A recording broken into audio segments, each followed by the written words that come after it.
Dr. John Torres here in this Facebook Live. Dr. John from NBC, answering some questions you have. So if you have questions, please send them our way. Plus, on top of that, what I like to do is go through 3 headlines, talk about the headlines, go a little in depth into what they actually mean, and particularly what they mean for you, what they mean for your life, your community, your loved ones, and your family, and what you can do to protect yourself during the pandemic, and hopefully help all of us, help each other get this thing over with as soon as possible. So first, let me go through the headlines. There are 3 I'm going to cover. One, there's some information over the weekend about airplane transmissions of coronavirus. I want to correct a few misconceptions that I'm hearing from people. On top of that, masks, how well do they work, and what do we have? What evidence do we have right now showing how well they work? Well, there's some information out about states and what's happened when they've made masks mandated or not. And then the second wave. Are we in fact heading towards a second wave? Are other countries heading towards a second wave? And what does that even mean, second wave? So let's start with the airplanes first. So there was a news report that came out over the weekend saying that they looked back at airplane flights over the past few months and found out that 11,000 people were quote-unquote exposed to coronavirus. Now, the misconception here is that by exposed to coronavirus, these were not cases of coronavirus. And that's where people got confused, because if you read the articles, it's easy to confuse that and think, okay, these are 11,000 cases. No, what they're saying is there are a little over 1,000 people who had coronavirus on airplanes. Those 1,000 people came in contact with others, and they exposed 11,000 people to coronavirus. The problem is, and here's where the data kind of falls apart, is they don't know how many of those 11,000 actually got coronavirus, because contact tracing is not working as well as we'd like it to work for a variety of different reasons. But what we are finding out is that contamination or getting coronavirus on airplanes isn't as likely as we originally thought it would be. But that doesn't mean that the risk is zero. The risk is still there. And that's why you're seeing a lot of different airline companies saying, okay, masks are mandatory. You're hearing stories of people getting taken off of flights even going back to the gate because people aren't wearing masks, and those people getting taken off the flights, and in some cases banned from those flights for the rest of the pandemic. And part of that reason is because looking at the masks, and I'll talk about that story in a minute too, at how effective they are, they seem to be very effective at controlling coronavirus, at least to a certain extent. And what we're finding out on airplanes is, yes, these people were exposed, and the studies looking at people getting exposed and getting coronavirus that are showing that people are getting coronavirus during exposures, actually those studies took place for the most part before masks were mandated on these flights. After masks were mandated, it seems like those numbers went down. And on one flight, there was one person who actually got an infection, a known infection from somebody else who had coronavirus. And what they found out is that person actually took their mask off partway through the flight, and they had used the restroom facilities and other things, and they weren't sure about how well they cleaned their hands. So what's the lesson here? What's the story that we need to know? Well, number one, it is possible to get exposed to coronavirus on flights, because some people are asymptomatic, and we know that up to half the people with coronavirus don't have symptoms, might not even know they have it. On top of that, yes, people do fly with symptoms of coronavirus, even though they shouldn't. It's much like during the flu season. We tell people not to go out if they have fevers or signs of the flu, but they still do for a variety of different reasons. And so it is possible to get exposed. But what's cutting down on exposure are, number one, the mask mandates they have on these flights. They're saying you have to wear a mask throughout the whole flight. And they're saying if you can't wear a mask, then you probably shouldn't be on the flight. And let's think of other ways of transportation for you. But what they're finding out is that the masks on the flight, the way air circulates on the flight, because they tend to stay in sections, and they have HEPA filtration, so it's filtering out the virus, and that air gets exchanged on a regular basis. Those are all ways that we're being protected on the flights. But again, that doesn't mean you're completely protected, so you still need to wear your mask. You need to wash your hands before you touch your face in particular, and realize that even though you don't get it as often from surfaces, you can still get it, and those surfaces might be contaminated. So I thought one of the medical experts, one of the epidemiologists put it perfectly. She said, if I had to choose between a crowded bar and an airplane, an air flight, I would take the flight over the crowded bar, because my chances of getting coronavirus would be that much lower. So think about that next time you're in a crowded bar where people are not wearing masks. It's hard to keep social distancing. That's how it spreads through those bar environments, and that's how they're stopping the spread through airplanes. What other epidemiologists and other public health experts are saying is you're more likely to catch coronavirus going to a place, as in being at that place, than you are in the actual air flight to that place. And so again, if you go to another location, be careful when you go there, because they might have more cases than where you're coming from, or you might be the one coming from a place with more cases carrying it to a place that has less cases. So that's airplane transmission. The other one I want to talk about are masks. And what do we know so far about masks? And the debate has been going on since the pandemic started. And what we've learned over the last few months is that masks do a good job at filtering out these viruses, but they don't do a perfect job. And we've known that masks are not barriers. They are simply devices to try and filter out as much as they can. And so, but what evidence do we have? Well, a lot of governors are coming out saying, hey, they have noticed that when they mandated masks in their state, that the number of cases went down. And in South Carolina, for example, the one example I want to give you is they had no overall state mandate, but a lot of communities, a lot of jurisdictions actually mandated it, but not all of them. So what they did is they looked at jurisdictions, they looked at communities that mandated masks, and they looked at ones that didn't have mask mandates. And what they found was pretty interesting. The ones that mandated masks, their cases of coronavirus in August dropped 34 cases per 100,000 people. That's actually a significant drop. Counter that with the jurisdictions, the communities that did not mandate masks, their number of cases actually went up 24 cases per 100,000. And so what you're seeing here are when masks are implemented, when they're mandated and people are wearing them for the most part, then you get case numbers dropping. And dropping significantly. When they're not mandated and people aren't wearing them as often, those case numbers go up. And so, again, this is not a hard scientific study, but it is showing us that anecdotally we're seeing evidence across the country that when masks mandates are in place, when people are wearing masks, then we tend to have less cases of coronavirus. And so masks are definitely one of the ways we can fight this pandemic until we get all the other tools in our armamentarium, including vaccines, treatments, those other things that can help us get through and defeat the pandemic. So, and then the last one I want to talk about is you've probably heard about the second wave. I've been talking about it. Experts have been talking about it for months. The second wave, here's the theory behind it. If you remember the curves we talked about in February, March, April timeframe, the curve is the curve of the pandemic. So it starts off slow, builds up pretty fast, and then we thought it'd come down during the summer months. That would be the first wave. Then the second wave would take off once the cold weather hit in the fall and the winter, and we'd have a second wave of the pandemic. Well, here in the U.S., we really haven't gotten rid of that first wave yet. And so the first wave and the second wave are essentially going to coincide to a certain extent. So we're just going to have one big wave instead of having this wave undulating up and down. In Europe, it's a different story. In Europe, they actually had things under control for a while. And that first wave was fairly well controlled. They had their cases under control. But now they're starting to hit a second wave. And in particular, there's 3 countries that are worrisome right now. Spain, France, and the UK, to the point where the UK is saying if they don't get things under control, they're looking at 50,000 cases a day by mid-October. 50,000 cases. This is a country that's much smaller than the U.S. And right now in the U.S., we're hovering around 40,000 cases a day. This is a big country. So you can imagine in a smaller country, 50,000 cases a day.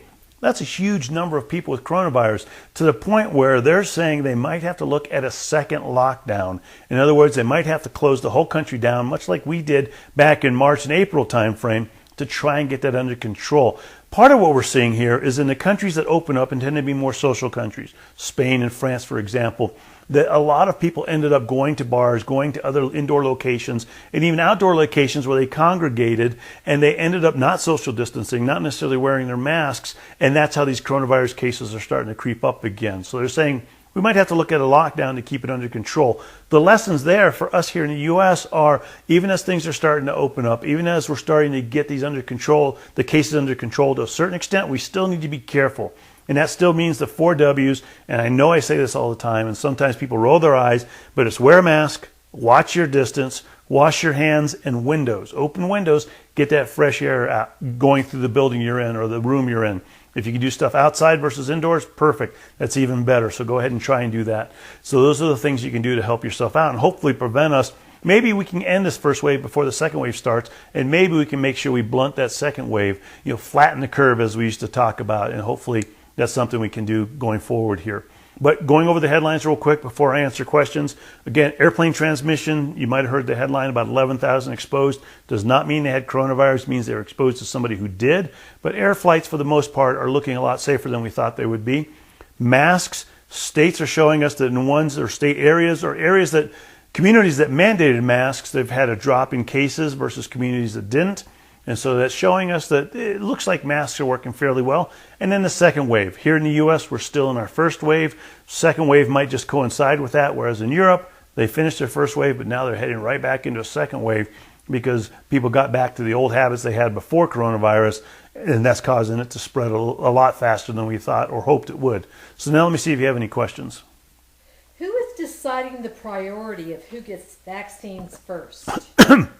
So the vaccines have been all in the news right now for a variety of different reasons. Here in the U.S., there are 4 companies that are leading the race for the vaccine, and 4 companies that the government is looking at. Okay, those are the ones we want to make sure that get what they need, the resources, the money they need to start producing vaccines now. So once the vaccine gets its authorization, we're good to start vaccinating people.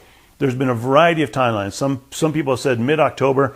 Doesn't look like mid-October. Maybe the end of December. More than likely we'll have the data from the clinical trials by the end of December, but we won't have any authorization until later in the year, maybe February, March timeframe, and that's when people will start getting it.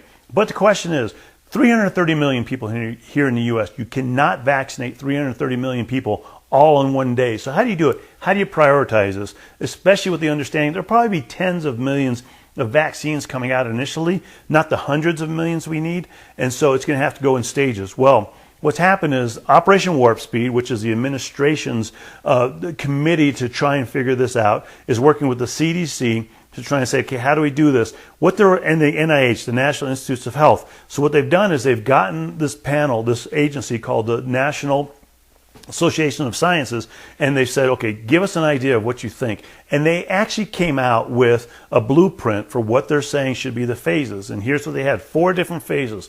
Phase 1, these are frontline healthcare workers, people who are in the face of other people with coronavirus. They can't get away from them, and so they're at high risk themselves from getting coronavirus. On top of that, people with pre-existing medical conditions that put them at a very high risk of developing complications from coronavirus. That's phase 1. Phase 2, 3, and 4 start stepping down to where phase 2 are like teachers who have to be in classrooms. There's people with pre-existing medical conditions that also put them at complications, but not nearly as risky as the ones in phase 1. And essential health workers, those that have to go out there and pick up the garbage, work in the restaurants, those places where they can't get out of those environments. And in phase 3 are pretty much everybody else, and in phase 4, anybody who hasn't gotten it in the first 3 phases. So again, the National Academy of Sciences, I think I said the name wrong initially, National Academy of Sciences has come out with this blueprint. The CDC, NIH, the Operation Warp Speed, and the NAS, the National Academy of Sciences, are all taking comments on it right now to see if they need to fine-tune it. And they said by October they'll be coming out with a blueprint for who's going to get it at what stage. But that's who's making the decision. How that distribution is going to work, that's the question that a lot of us, myself included, have. Because right now they're looking at, okay, these factories, these manufacturing plants are going to have the virus. Some are going to be here in the U.S., some are in India, some are in other parts of the world. How are we going to get the vaccine here? Once the vaccine's here, how are we going to distribute it to who's going to give it? And that begs the question, who will be giving it? Will it be local clinics? Will it be hospitals? Will it be setups in communities where you can go to a certain area and you can get your vaccination? How's all that going to work? This is going to be a tough knot to untie because we've never done this before, at least in my lifetime. And I think most of our lifetimes we've never done this before. So we're going to try and have to figure out a way that we can get this distribution done. And my guess, and just to warn everybody, that it's going to be a bit of a kerfuffle at first. It's going to, even with all the best laid plans out there, it's going to be a bit of a mess at first, but hopefully they have plans in place where they can correct any of the issues they have as quickly as possible. Because when you think about the vaccine, it has to be refrigerated. Some of these have to be ultra cold refrigeration. They have to be extremely cold, and so it takes special equipment. Some of these are 2 vaccines. Some of these vaccines you have to get 21 days apart. One vaccine you have to get 28 days apart. So a lot of this is going to depend on the vaccine, what's in your area, what you're getting, who's getting it. So as you can see, this is going to be, again, the word I like to use, a big kerfuffle. Let me see what other questions you have. How long can an individual be asymptomatic? So how long can an individual be asymptomatic? That's a hard question to answer because if you're asymptomatic, then you have no symptoms. And so we don't really know. It's hard to track somebody with no symptoms because we don't know when to start tracking them. But here's what the CDC says about people with symptoms. And so we can use the same type of thing. Once they start their symptoms, they say after that, 10 days, if you've tested positive, 10 days, if you're 24 hours fever-free, then you're okay to go. You're no longer contagious. Usually takes 5 to 14 days to develop coronavirus symptoms. And so you can imagine, at the most, we're talking 21 days. So 14 days for that incubation period. Let's say you get it right at the end of that. And you're asymptomatic. And so let's say you get exposed on the 1st. By the 14th, okay, that's when you start getting your symptoms. Look at another 10 days. So we're talking like the 24th. So that's 24 days, a little over 3 weeks. So theoretically, that's as long as somebody who's asymptomatic could have coronavirus, and so they need to be careful. Do we know about the percentage of people that had coronavirus with mild symptoms versus the percentage of people with severe symptoms? And we don't know that percentage to a certain extent, because the way they break it down is they break it down severe symptoms and then mild to moderate symptoms, and then asymptomatic they kind of take a guess on because we simply don't know. And to be honest, some of the mild to moderate ones we don't know. But what we do know is the vast majority of people have either no symptoms or mild to moderate symptoms. And by that we mean around 80% or so people. The ones with the more severe symptoms, it's a very small percentage overall compared to everybody else, but they're the ones that tend to have more of the critical issues related to coronavirus and more of the long-term issues. And we're finding out more and more information about these long-term issues. Some of them, one of the biggest issues that people are having long-term is essentially getting this fatigue that they can't quite figure out where it's coming from. And this fatigue so far seems to be lasting for months in people, both in people who had symptoms or in people even who didn't have symptoms but tested positive for coronavirus. Won't have symptoms, will be traveling along, doing great, and then a couple months later, all of a sudden, they'll start getting this heavy fatigue that they think is related to the coronavirus that they didn't initially have symptoms for. And so the issue with coronavirus, and the big warning for everybody, is right now, as of last count, there are around 100 different individual symptoms from coronavirus. Those symptoms can vary anywhere from the classic ones we used to talk about: fever, body aches, shortness of breath or cough. Those are the biggest ones. People start losing a sense of smell. Some people have neurological symptoms. Some people have vision symptoms, red eyes, this fatigue, abdominal symptoms. As you can see, this list goes on and on. And so this virus is one to take very seriously, because some of these symptoms could be lifelong issues. Some of these could be very short term, but very uncomfortable. Are there any new treatments for COVID-19? So the question is, are there any new treatments for COVID-19? They are looking at a few different things. And the treatments we've heard about in the past, remdesivir, that's the one. And these are the ones that have shown some ability to help with coronavirus. Remdesivir. It has been shown to cut down on the days that somebody has coronavirus, especially if they're in the hospital. So far, looking at whether it prevents deaths, the jury's still out a little bit on that one. But as far as reducing the days of coronavirus and the intensity of the symptoms, it looks good there. Dexamethasone and other steroids, they're the only ones that have been shown to cut down the death rate of coronavirus. You're less likely to die if you've gotten this, but the caveat being, a study recently just came out showing that those same steroids in people that either had no symptoms or mild to moderate symptoms and were not hospitalized, it actually made things worse for them. And that's just the nature of how steroids work. Steroids suppress your immune system.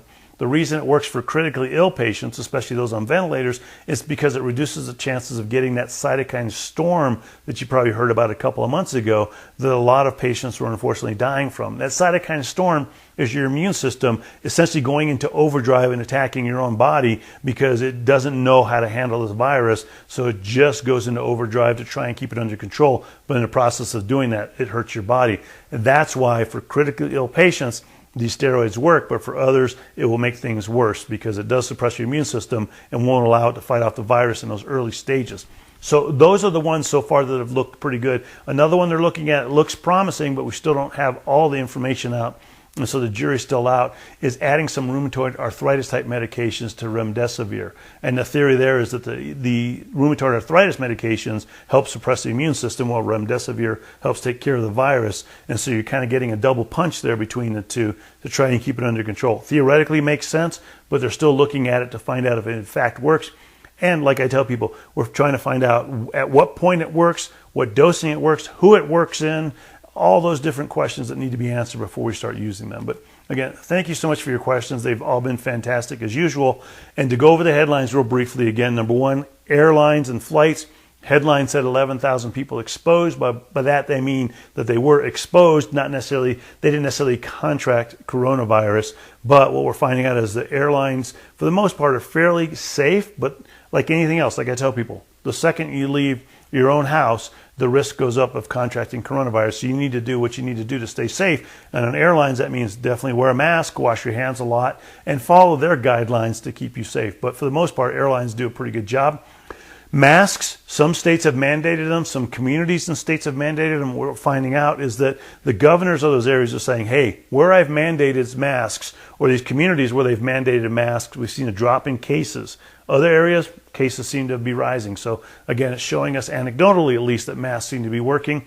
And then the second wave. Here in the U.S., we're still in our first wave. More than likely, it will coincide with the second wave. We'll have the two together. In Europe, they had their first wave. They were doing much, much better, but now they're heading right into their second wave. We think it's because of them going back to old habits of not social distancing, not wearing masks, those things that can get those cases back up again. And unfortunately, even in England, they expect that by October, if things don't change, they'll see 50,000 cases a day, which is a huge number for England, the UK, to the point where they think they might have to have a second lockdown. But again, hopefully that doesn't happen. Hopefully things start getting better under control. And hopefully this gives you a little more information to carry throughout your week here to help you, your family, your loved ones, and your community weather this pandemic as soon as possible. But like always, like I like to say, make sure that as best you can, that the rest of the week you're happy and you're healthy.